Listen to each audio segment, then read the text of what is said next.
मेरे प्रिय मित्रों, आप लोगों के लिए लेकर आए हैं कक्षा 9 में विषय विज्ञान का त्रैमासिक परीक्षा पेपर 2025-26 जिसमें समय 3 घंटे का और पूर्णांक 75 अंक का पूरा पेपर रहने वाला है। तो ये है आप लोगों का त्रैमासिक का परीक्षा पेपर और इस पेपर में जो भी क्वेश्चन पूछे गए हैं वो आप लोगों के जो पेपर होने वाला है उसमें 100% यही क्वेश्चन पूछे जाएँगे। तो आप लोग वीडियो को पूरा देखें, साथ ही चैनल को लाइक, सब्सक्राइब, शेयर, कमेंट करना ना भूलें। और कमेंट बॉक्स में यह भी बताएँ कि आप किस ज़िले से देख रहे हैं ताकि पता चले कि मेरी वीडियो कहाँ तक पहुँच रही है। साथ ही जब चैनल को सब्सक्राइब करें तो जो बेल आइकन होती है उसको ऑल पर प्रेस कर लें ताकि प्रत्येक वीडियो की नोटिफ़िकेशन आप सभी तक पहुँच सके। तो देखते हैं दिशा निर्देश। सभी प्रश्न हल करना अनिवार्य है। प्रश्न क्रमांक 1 से 5 तक वस्तुनिष्ठ प्रश्न है। प्रश्न क्रमांक 6 से 17 तक प्रत्येक प्रश्न 2 अंक का है। प्रश्न क्रमांक 18 से 20 तक प्रत्येक प्रश्न 3 अंक का है और प्रश्न क्रमांक 21 से 23 तक के लिए 4 अंक। तो प्रश्न पहला है, इसमें सही विकल्प का चयन करके लिखिए। तो पहला है, पदार्थ कितनी अवस्थाओं में पाया जाता है? तो जो पदार्थ होता है ये 3 अवस्थाओं में पाया जाता है, तो ये इसका राइट आंसर हो जाएगा।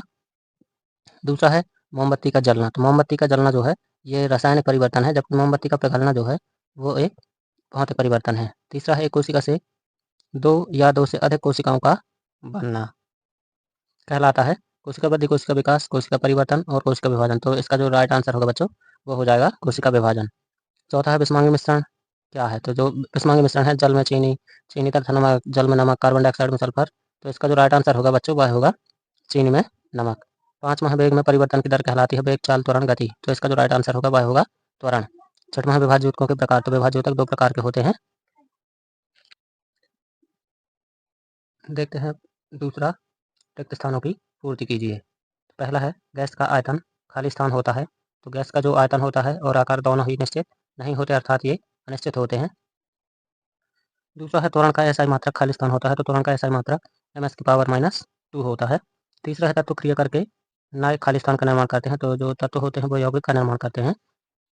चौथा है समसूत्री विभाजन, खाली स्थान कोशिकाओं में होता है। तो जो समसूत्री विभाजन होता है इकाई कोशिकाओं में होता है। पांचवा है चाल मापने की इकाई, खाली स्थान है। तो जो चाल मापने की इकाई है वह बताए थे कि मीटर प्रति सेकेंड है। पांचवा है फ्लोएम ऊतक पत्तियों द्वारा निर्मित खाली स्थान को परिवहन करते हैं। तो जो पत्तियों द्वारा भोजन बनाया जाता है उस भोजन का परिवहन करते हैं। प्रश्न तीसरा है सही जोड़ियां बनाइए। तो संयोजी ऊतक जो है, संयोजी ऊतक रक्त को कहा गया है। तो ये पहले का राइट आंसर हो जाएगा। दूसरा है पत्तियों तक जल का परिवहन जो है वो जाइलम के द्वारा किया जाता है। तो ये दूसरे का राइट आंसर हो जाएगा। तीसरा है गति का प्रथम नियम। तो गति का प्रथम नियम जो है इसे न्यूटन ने दिया था। तो ये तीसरे का राइट आंसर हो जाएगा। चौथा है ठोस अवस्था से सीधे गैस में परिवर्तित होना। तो ठोस अवस्था से सीधे गैस में परिवर्तित होना ये चौथे का राइट आंसर हो जाएगा, क्योंकि ये ऊर्ध्वपातन कहलाता है। पांचवा है विसरण का गुण सबसे अधिक किसमें है? तो विसरण का गुण गैसों में सबसे ज़्यादा है। तो ये पांचवे का राइट आंसर हो जाएगा। तो छठवां है तंत्रिका ऊतक। तो तंत्रिका ऊतक जो है इसकी कोशिकाओं को न्यूरॉन कहते हैं। तो ये छठवें का राइट आंसर हो जाएगा। अब देखते हैं प्रश्न चौथा, एक वाक्य में उत्तर लिखिए। तो ऐसा पदार्थ जो एक निश्चित संरचना में एक साथ कसकर बंधे होते हैं, जिनका आकार निश्चित होता है, तो उसे हम ठोस कहते हैं। और वे पदार्थ जो एक से अधिक तत्वों के निश्चित अनुपात से मिलकर बने होते हैं उन्हें यौगिक कहते हैं। कोशिकाओं का समूह क्या कहलाता है? तो जो कोशिकाएं होती हैं उनका समूह जो होता है ऊतक कहलाता है। छठवां है बल का एसआई मात्रक होता है। तो जो बल होता है, बल का एसआई मात्रक न्यूटन होता है। पांचवा है गति का प्रथम समीकरण लिखिए। तो गति का प्रथम समीकरण होता है v बराबर u प्लस ए टी। छठवां है पत्तियों द्वारा सूर्य की किरणों द्वारा भोजन बनाने की क्रिया को क्या कहते हैं? तो पत्तियों द्वारा सूर्य किरणों द्वारा भोजन बनाने की क्रिया को प्रकाश संश्लेषण कहते हैं। ये इसका आंसर हो जाएगा। अब देखते हैं अगला प्रश्न। तो अगला प्रश्न है सत्य असत्य लिखिए। तो गैसीय अवस्था में कणों की गति अनियमित और तीव्र होती है। तो ये सत्य है। दूसरा है मिश्रण में एक से अधिक पदार्थ अनिश्चित अनुपात में मिले होते हैं। तो जो मिश्रण होता है ये 2 या 2 से अधिक पदार्थों के मिलने से भी बनता है, पदार्थों के अनिश्चित अनुपात में मिलने से बनता है।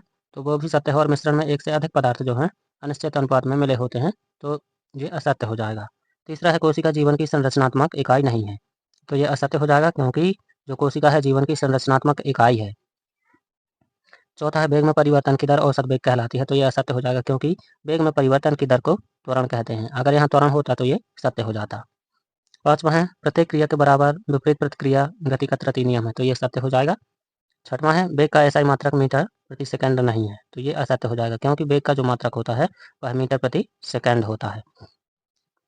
देखते हैं प्रश्न छठवां, पदार्थ के कणों की 2 विशेषताएं लिखिए। तो पदार्थ के जो कण होते हैं, पदार्थ के कण जो होते हैं ये निरंतर गतिशील होते हैं और इनके बीच में रिक्त स्थान होता है। अथवा है ठोसों की अपेक्षा हमें द्रवों में विसरण की दर अधिक क्यों होती है? तो ठोस की अपेक्षा जो द्रव होते हैं इनके कण दूर दूर होते हैं, जिसके कारण उनके बीच में रिक्त स्थान अधिक होता है और इस कारण से जो द्रव होते हैं उनमें मिश्रण का गुण होता है।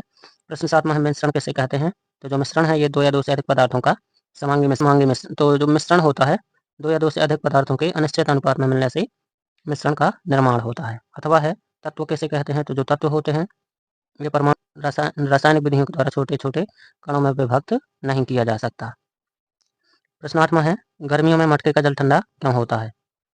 तो गर्मियों में मटके का जल जो होता है ये ठंडा इसलिए होता है क्योंकि जो मटका होता है उनमें छोटे छोटे छिद्र पाए जाते हैं जिनकी सहायता से जल का रिसाव बाहर की ओर होता है और वही रिसाव वाष्पीकृत होता रहता है, जिसके कारण मटके का जो जल होता है वो ठंडा होता है।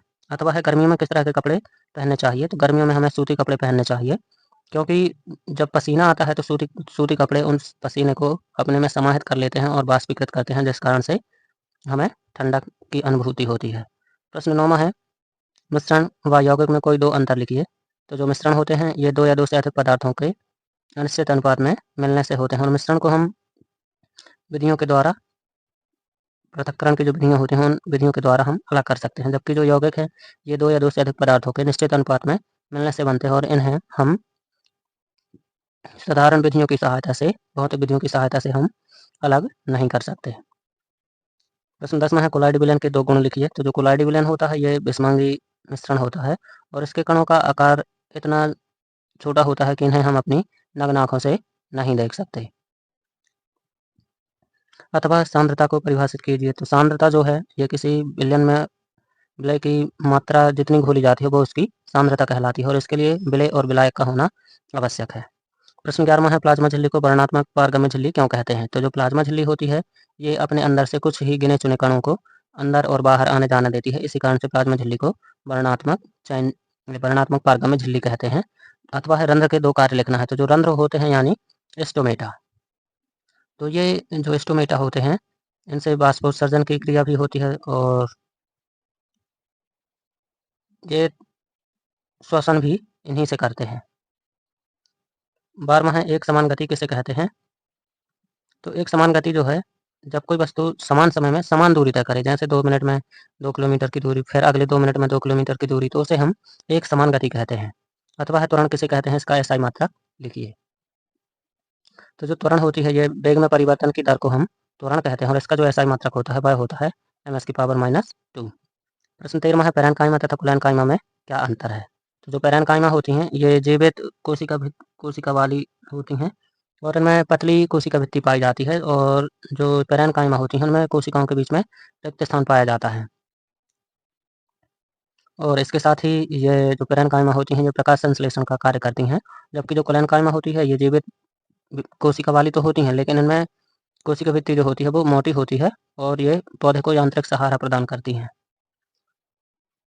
अथवा है लाइसोसोम को आत्मघाती थैली क्यों कहते हैं? तो जो लाइसोसोम होता है इसमें 24 प्रकार के एंजाइम पाए जाते हैं और ये इतने एक्टिव होते हैं कि यदि कोई कोशिका क्षतिग्रस्त हो जाती है या मृत हो जाती है तो ये उस कोशिका का भक्षण कर लेते हैं और इनकी इसी एंजाइम की सहायता से जब लाइसोसोम अपनी ही कोशिकाओं का भक्षण कर लेता है तो उस कारण से लाइसोसोम को आत्महत्या की थैली या आत्मघाती थैली कहा जाता है। प्रश्न 14वां है जड़त्व किसे कहते हैं? अथवा गति का प्रथम नियम लिखिए। तो जो जड़त प्रश्न 19वां है 15वां रक्त के दो कार्य लिखिए अथवा ऊतक किसे कहते हैं? 16वां समसूत्री विभाजन किसे कहते हैं? अथवा है अरेखित पेशी का नामांकित चित्र बनाइए। प्रश्न 17वां गुरुत्वाकर्षण का सार्वत्रिक नियम लिखिए अथवा द्रव्यमान व भार में कोई दो अंतर लिखिए। जाइलम तथा फ्लोएम में 3 अंतर लिखिए। प्रश्न 18वां है अथवा प्रोकैरियोटिक एवं यूकैरियोटिक कोशिका में अंतर। 19वां है माइटोकॉन्ड्रिया को कोशिका का बिजली घर क्यों कहते हैं? अथवा कोशिका को जीवन की संरचनात्मक एवं कार्यात्मक इकाई क्यों कहा जाता है? 20वां है पादप कोशिका का नामांकित चित्र बनाइए अथवा जंतु कोशिका का नामांकित चित्र बनाइए। प्रश्न 21वां है विलयन किसे कहते हैं? कितने प्रकार के होते हैं समझाइए। अथवा एक विलयन के 320 ग्राम विलायक जल में 400 ग्राम साधारण नमक विलय है, विलयन की सांद्रता का परिकलन कीजिए। प्रश्न 22वां है गति का दूसरा नियम लिखिए और सिद्ध कीजिए कि F बराबर ma अथवा एक वस्तु 18 मीटर की दूरी 4 सेकंड में तय करती है तथा पुनः 16 मीटर की दूरी 2 सेकंड में तय करती है। वस्तु की दूरी और चाल क्या होगी? प्रश्न 23वां तंत्र का नामांकित चित्र बनाइए अथवा दूरी और विस्थापन में 4 अंतर लिखिए। वीडियो कैसा लगा कमेंट बॉक्स में ज़रूर बताएँ।